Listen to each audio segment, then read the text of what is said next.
Lee Atherton is an esteemed international speaker and best-selling author, boasting an impressive career that spans over 15 years.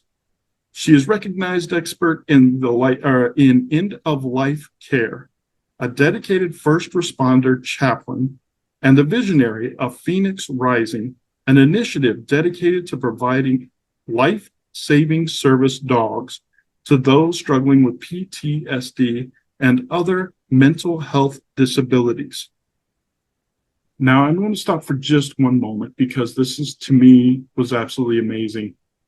I don't know if most of you remember, years ago, there was an unfortunate thing that happened in Florida, I believe, where they had a condo that was there that collapsed, killing a whole bunch of people. They called Lee up and her dog to fly out there and be the emotional response team for the families of the victims. And so it was really awesome. I have to share that because it was amazing that she was called up to do that. And she talked about how people responded so much to her dog, how they just would hug it. They're going through a lot of stuff.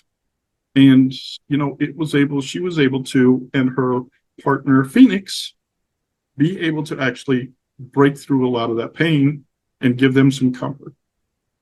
Very cool. So I'm going to go back into the story here. Now that I put you kind of like on there. With a heart-centered... No tears.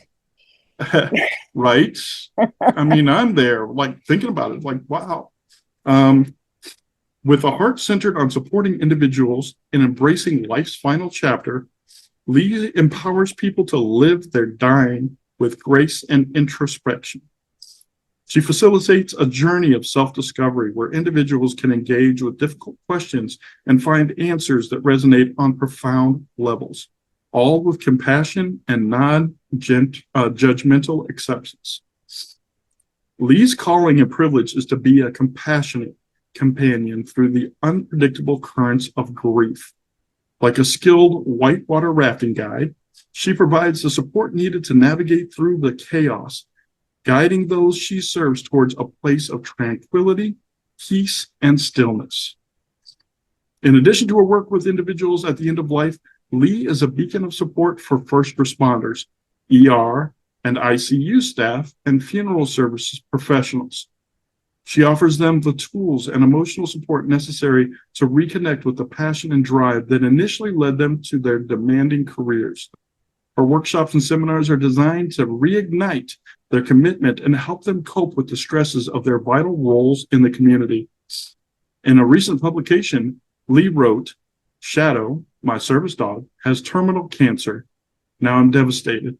He's only 5 years old, yet I was fortunate to adopt his successor on March 25th, 2023. I remember when you adopted him. That was amazing. We named him Phoenix Rising. Out of the ashes of abandonment, I rose. Out of the ashes, trauma, and abuse, I rose. Out of the ashes of death, a phoenix rose." It's from this rising that became passionate about helping others have a service dog who can save their life just as Shadow saved hers. Lee's impact extends beyond her direct interactions. Through her writings, speakings, engagements, and educational programs, she shares her profound insights and strategies for dealing with grief, loss, and the complexities of end-life care. Her contributions have been recognized by peers and those she has helped, as evidence as the heartfelt testimonies found on her website, which we are going to have to link in here so you'll be able to look at. Her vision for the future is bold and compassionate, and absolutely is. Lee's aim is to reach and positively influence the lives of over 100,000 people by 2032. Absolutely, I see it way past that, to be honest. I've worked with her, I can say that. Her dedication to her mission is unwavering as she continues to expand her reach and deepen her understanding of the human experience at its most vulnerable points. To learn more about her and her transformative work, go to and to explore the resources she offers, then you can visit her website, and we're going to have it in there at coachrev.com.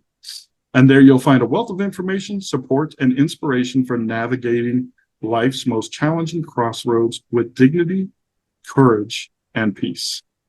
Wow. I mean, that is just, it's amazing. Again, thank you so much for all Thanks, the coaches JD. being here and for you. You are fantastic. And I can't say enough how much gratitude I have for all the work we have done together. And like I said, I believe you're going to hit a heck of a lot more than 100,000 lives.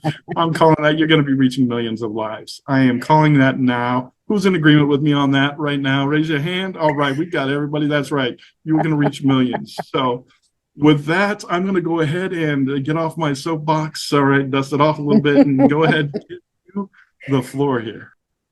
Thank you so much, JD. Hello, everyone. It is great to be here with you today.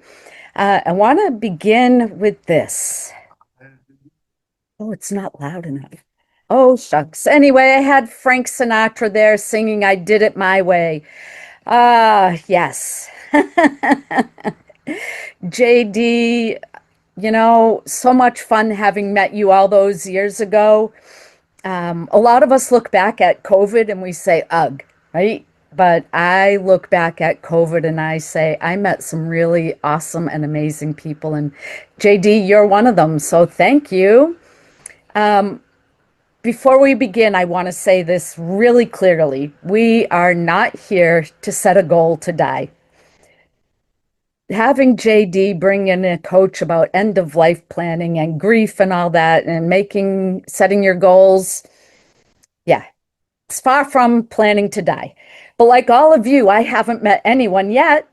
Maybe there is someone who hasn't gotten out of here alive. So let's take a few minutes to think about what goal setting related to dying and death is like. So a quick question for all of you. Who knows what music, what songs or anything else that they want played at their funeral? I'm not seeing any hands go up. I can tell you that those folks who heard I Did It My Way at a funeral that I officiated were left with something to laugh about in the midst of their tears. And it was a song that the family, when I met with them, we sat around and they said, it just really speaks to him, doesn't it? And they were like, yeah, but we can't have that at a funeral. And I said, you know what? We can. Because if that speaks to who your dad was, then that's the perfect song. So think about that. And not only what song do you want at your funeral? Um, we're here today to reflect on how we want to live right up until the end, and then how we want to care for those who will one day care for us or care about us. How can we leave them with a measure of peace? Talking about end of life can be super uncomfortable. When I first was encouraged to think about being a hospice chaplain, I said, yeah, no way on God's good earth am I going there. But we can get comfortable. It can become something that isn't terrifying anymore. But if you feel that discomfort, that's okay. It doesn't mean that you're doing it all wrong. It's just something that's honest about most of us in today's world. We live in a death-denying society. So I invite you to take what's helpful from today and just set this rest aside. There's no pressure, no expectation, and certainly no deadline, unless, well, of course, you plan on making your goal to die within the next few days or weeks. A lot of people think that planning for end of life is about all that paperwork, the legal forms, a will or your medical decisions. But at its heart, really planning for the end of your life is actually about love. It's about making your voice known when you might not be able to speak. It's about easing the burden on those people who love you. And it's about clarity so that decisions that are made, whether it's a decision about how you end your life are you going to be at home, in a hospital? Are you going to be cremated or not cremated? A green burial? Any number of those questions, right? That those decisions are guided by who you are, not by fear or guessing. So imagine someone that you love having to make decisions for you on your hardest day. I often tell the story of a young man. He was an extreme sports enthusiast. He was in his early 20s and he loved all those crazy things that maybe I might have tried when I was in my 20s, certainly not now. But he got in a skiing accident and he became a quadriplegic. He was in the hospital and they had put him in a medically induced coma because of all that his body was going through. And in the meantime, his mom and dad and sister, his immediate family, were all there around his bedside and saying, "What do we do?" Because the doctor had said he will never be off of life sustaining support. He'll always be on a breathing machine. He'll always be artificially fed. His mind was intact. He would never move his arms or legs again. He was stuck in a bed, not even at home, but in a facility because his needs were too extensive. And they had some really tough discussions. The doctor said to them, we can take him out of this induced coma. You can talk to him and find out what his thoughts are. And so they did that. And the family told him, this is where it's at. You'll never ski again. You'll never do any of these crazy, adventurous things again. You'll never hold your nephew. His sister was expecting, and tears just poured. And they told him, we have to make the decision, and you can be part of this decision making. We can take you off of life support, or you can live like this. And without a moment's hesitation, he said, take me off life support. I do not want to live like this. That's a powerful story. I get goosebumps every time I talk about it, but that is an unusual story where he was able to express his wishes. A lot of us don't have that opportunity. So I encourage you, think about some of those things. What are the things that you want? What are the goals that you have for living life's final chapter, whenever that is, or however it comes about? So instead of starting with those documents about your will and medical choices, I have three simple questions for you. The first one, what matters most to me if time becomes limited? Some people value comfort, others want clarity. Some people want prayer or music, familiar faces. There's no right answer, only your answer. What matters most if time becomes limited?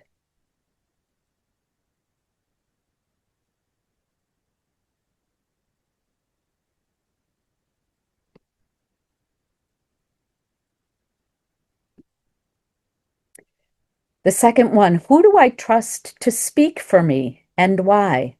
We think of our healthcare proxy, but it goes a lot beyond that. When you're laying in your bed, unable to get out of bed, whether that's in the hospital or at home, who knows your wishes for that time? I've said in my documents that I want the windows, the shades open and the sunshine coming in. I want music playing and I want everyone around me. Don't shut me in a dark room in the back of the house. Right? Who is it that can speak that for you? A lot of people choose a family member, and that's okay, but think about who is it that can truly speak up for you no matter what else is going on. Someone who understands your values and your faith, your fears, your hopes.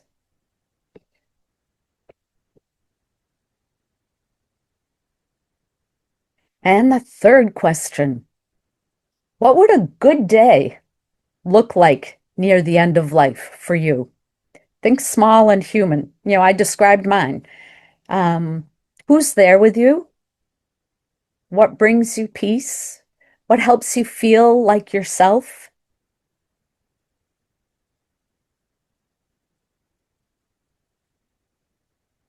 I'm going to invite us into a short moment of quietness.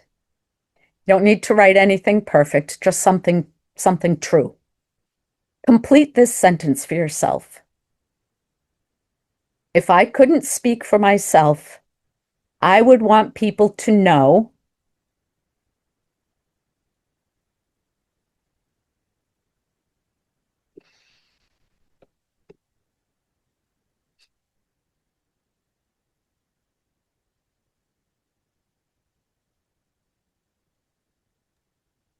Sorry about that.